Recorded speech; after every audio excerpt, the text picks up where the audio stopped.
Yes. Thank you so much, Jack. Welcome. We got Dale Smothers, the founder and CEO of RDS Wealth Management. Dale, welcome to Top Step TV. Let's get right into it. You are a wealth management firm. What was the primary question when the phone rang that some of your clients were voicing to you over the last 3, 4, 5 months with volatility in crude, rates are, and then I guess stocks making all-time highs along the way. But curious to know what the general tone was with some of your clients over the last few months. Welcome aboard, Dale. Yeah, Andre, thanks for having me, man. This is it's going to be a fun discussion here. You know, one of the main things that we do here is set expectations, which I think is the primary objective in wealth management. And especially when we are starting to work with clients, typically they're either close to retirement or they're about to enter into retirement and going to start needing income from this portfolio. And Andre, setting that expectation goes a long way. So those phone calls that came in a lot were just, hey, what is going on exactly in the geopolitical side of the market? Clearly, there's some pressure from Iran, oil going higher. A lot of our clients start to feel that in their pocketbooks almost immediately in the gas pumps. And then the concern of what do we do now? Where do we go in our current portfolio? How do we reposition this portfolio? And we actually were proactively reaching out to clients, letting them know that back in November of last year, we had kind of started to read the tea leaves. A totally different reason. We knew that CapEx was no longer being rewarded on the AI spin, and we had gotten a little bit more defensive, if you will. We're certainly not bearish by any stretch of the imagination as earnings continue to rise, but we had cycled out of these names that were hit the hardest during this oil pullback, which is tremendous. So our conversations with clients was mostly, hey, this is a great opportunity for us to buy because a lot of what we're seeing is overselling in these names. We did that back in mid-April, and we have been handsomely rewarded since then. But, you know, the fear, the uncertainty without an expectation of what lies ahead, that fear and uncertainty, if you do not have a plan for your portfolio to weather these types of storms, the uncertainty is tremendous. And to be honest with you, Andre, we had a lot of people calling us saying, can you help us? Because we are concerned about the geopolitical pressures that are facing the economy today.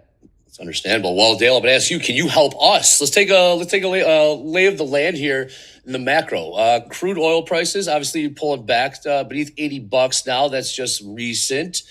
Rates still perhaps uncomfortably high. We've got FOMC tomorrow. Kevin Warsh's first FOMC meeting as the new chair of the Fed. How are you approaching this new era with the new Fed chair in terms of, obviously, the boss wants rates lower? Economic data saying quite the opposite. We're looking at 99% probability of a pause tomorrow. However, what are your thoughts proactively going into this new era with the new Fed chair?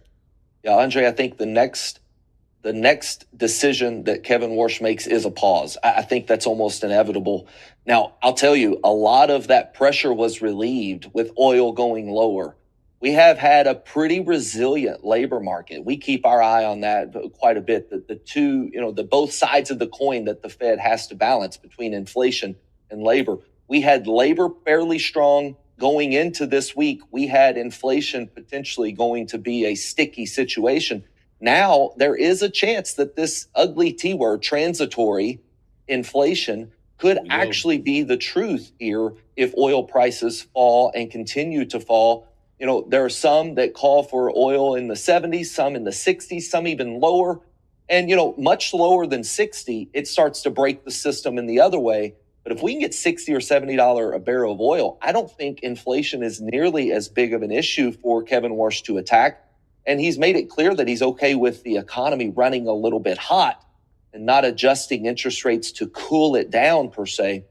We'd love to see GDP continue. I think S&P 500 continues to grow. Earnings is the reason for that. I think 8,000 right now is our target on the S&P by the end of the year. It's going to be a bumpy road. And our expectation for the Fed is that they are going to do everything they can to cut and make that target, that benchmark, probably a good 1 percentage point lower. 100 basis points lower is where I think the Fed wants to be. The data may not allow it. but I do believe Kevin Warsh is likely going to take us there as much as he can. Okay, Dale Smothers joining us here on Top Step TV, founder and CEO of RDS Wealth Management. Bullish on equities, dovish on rates, 8,000 by end of year. How do we get there? It's going to be a bumpy road. What will be the catalyst behind just the rally? Is it semiconductors? Is it tech, hyperscalers? What will be the catalyst that gets us there? Will it just be the overall, the natural bid that comes into the stock market? Yeah, we're leaning into semiconductors. Clearly, we're leaning into hyperscaling companies that are continuing to spend. This CapEx currently is being rewarded, but I don't think that it would take much for investors to start asking the question of how is this going to be profitable? The potential for profits may no longer drive investors to continue to buy. Although I guess SpaceX maybe stands that theory on its head. That is a speculative stock in itself, and would love to get there if you want to go there. But that IPO, we're not necessarily chasing at this moment. For our long-term buyers, I think we're going to have an opportunity to buy that at a potentially even an IPO or lower price. But what I do think takes us to 8,000 is the idea that earnings continues to grow. And one of the biggest hiccups, or let's say speed bumps along this road to 8,000 would have been sticky inflation, Andre. I think if inflation had stuck around for much longer, and clearly that story's not been written, but let's just say that the driving factor of inflation, oil, is at least starting to be subsided. If oil remained high going into the end of summer, I think you started to hear CEOs potentially come on their calls and say, we really can't give much guidance anymore because we don't know what our costs are going to be. And that would have put a major speed bump in the road to 8,000.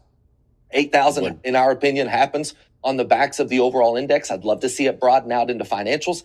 I'd love to see it broaden out into utilities. That would be incredible for the overall market and the economy. And I'm going to give you another speed bump is midterms. We expect volatility. Volatility is the price of admission here. But again, bullish on equities at the moment. Well, you brought it up. SpaceX, Dale, SpaceX up, 35% since the IPO. Right. Dow best trade $211 a share. Not profitable. Now has a market cap bigger than Amazon. Are your clients interested? Are you getting calls? What do you think about SpaceX? How do we get into SpaceX? Yeah. Or what are your thoughts overall? Absolutely. Clients are very interested. And who wouldn't be? I mean, here's the thing. SpaceX is an incredible, incredible company.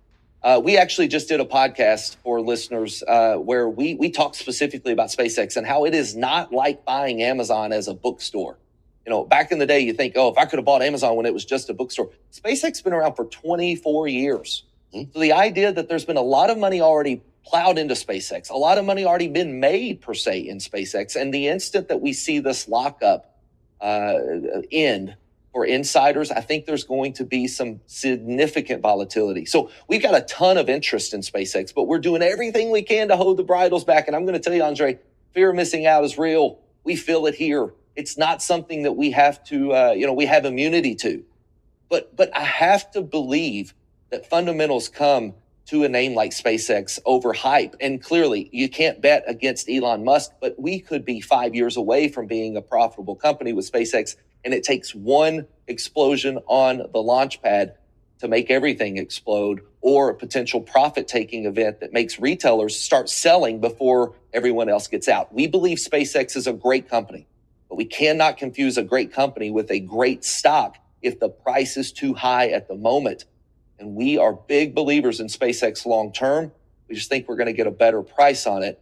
As a retail investor, we are institutional investors for our retail investor clients. We think that we are going to have a better place to buy this particular stock. That's our read right now, Andre.